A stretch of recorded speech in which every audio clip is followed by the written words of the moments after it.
It's time to learn how to improve your pancake stretch. Now, in all honesty, the only reason I started to give a crap about the pancake stretch was so I could do this, press to handstand, because without the pancake, this, my friends, is very, very hard, next to impossible.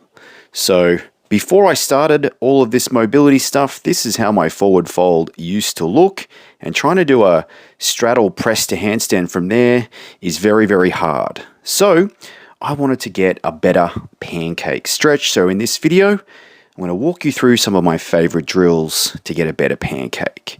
Starting with windscreen wipers. I always like to start my pancake days or sessions with some windscreen wipers. It just loosens up all that tissue in and around the hip capsule.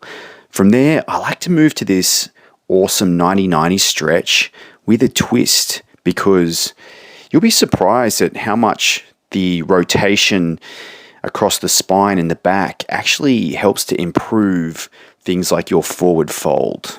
After that, I like to just stretch out the calves with some downward facing dog, and then I move into my pigeon stretch. These are active pigeons. Notice the back toes stay active. Then I work on some folds. I do a few reps. You can also fly the arms for something a little more intense. But to be honest, if you just have the fingertips on the ground and stay really light on the fingers, these are pretty serious. I like to then put my hands out nice and straight, uncurl those back toes, and just sink into that stretch for some time. Then it's on to frog stretches. These are great for creating width in the hips. They look a bit strange. If anybody happens to walk in on you in the gym, it could be a little awkward, especially if you make eye contact. Here's another angle, bit of booty pop there. You can also play around just with the hip positioning. Maybe you need to kind of play with the height, but it's all about creating width in through the groin, the adductors, and just getting the hips comfortable with opening. Then we go on to our sumo squats. Note the nice wide stance. I like to start off with squats down past level, so hips dropping to knee level. And you can also add weight to this one, maybe a nice kettlebell. This one's 12 kilograms, just to add a little bit more resistance. Cossack squats. I like this drill just for opening up one leg at a time. You're getting hamstring, groin. You can just hang out down there. I like this lady's blue pants in the background here. You're watching her, aren't you? You're not watching me anymore, let's be honest. So just hanging out down here for some time in your Cossack squat will do tremendous value. Then we have elephant walks. I've got some yoga blocks in the high setting. You can go medium setting if that's okay for you. One leg at a time. Note that one leg straight, other leg's bent. Feet stay flat. Lower setting of the blocks.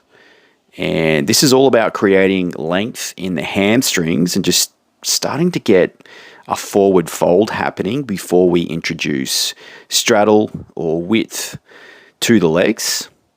Another great drill that I got from yoga I love is this one, where you tuck your hands underneath the feet, and from there you start to squat and straighten the legs.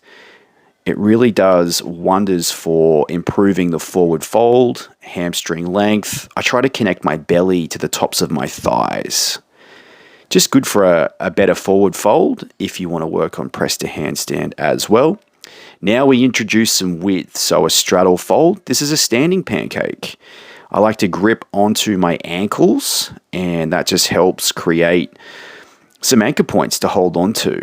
Then I'll add some twist, because like I said before, you'd be surprised at how much just getting some rotational stretch through the back muscles and the hips can really help with your fold. So left hand, right ankle. My right hand is on my knee or quad, and it's pushing against my thigh so I can start to get more out of the twist and look towards the sky. You can play around with your hand positions, maybe tuck them in behind the legs. You can ragdoll the arms and have a play there. These are called straddle ups. Start them from an elevated surface. Now we're getting into some active mobility work. So from my straddle fold, that looks like a pancake there, doesn't it? And then I put the hands onto the box and we lower up and down. This isn't in my full middle split position. It's a little bit narrower. The feet are wide, but it's not absolute max because we're just trying to create the fold in pancake, and for that you need a little bit of stability through the groin. Now we work on to our pancake work. Now, if you're struggling with the pancake, you might need to elevate the butt. Otherwise, go for the flat ground like I am, and I need a weight because I'm so stiff. So I've got a 20 kilogram or a 45 pound plate. Balancing it on your back is a little bit of an art form, but for my first set, I'll just go down as far as I can without pushing things too far. I'm just on my elbows here, just getting used to things. This was my second set. I start to walk the arms out, drop the head. And again, my feet aren't in maximum width, but close to, around 80% of my best width. Then, this is a little trick, little secret. You need something to pull on as the weight's pushing you down. I'm pulling on a rope here, and this is just sending me further and further forward. So this is my third set, my deepest one, and now you'll notice I can touch my head to the ground. I couldn't do that until I started pulling myself forward. That just enables me to tilt my pelvis forward. If you want to apply that pancake mobility then to something like press to handstand, you might start doing these straddle hops, which are a prerequisite for starting to get your press to handstand. Here's another look at my press to handstand, which is the subject of a whole other video, but here's the pancake here. So just get this compression, active pancake shape. Maybe some b-boy stuff it comes in handy for. That's it for this video, guys.